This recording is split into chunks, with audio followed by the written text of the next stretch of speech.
এই আম মাখা দেখে কার কার জিভে জল আসছে বলেন? জিভে জল আসবেই না কেন?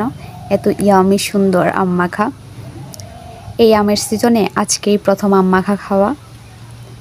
আম মাখা খাইতে খাইতে আম পেকে গেছে, মানে পাকনা আম দিয়ে আজকে আমরা আম মাখা করব।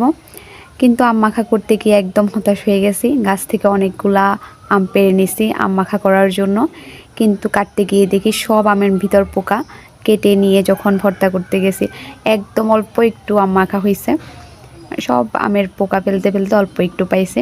তারপর আমি এতে এই যে এই শুকনো মরিচগুলো পুড়ে নিচ্ছিলাম। আম মাখা একটু ঝাল ঝাল হবে, তাহলেই তো মজা লাগবে, তাই না?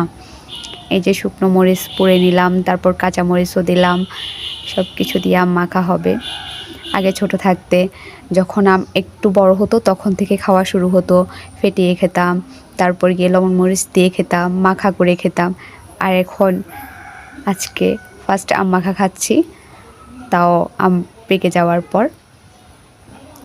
মাখা অল্প হলেও মানুষ কিন্তু অনেক রেডি আছে খাওয়ার জন্য।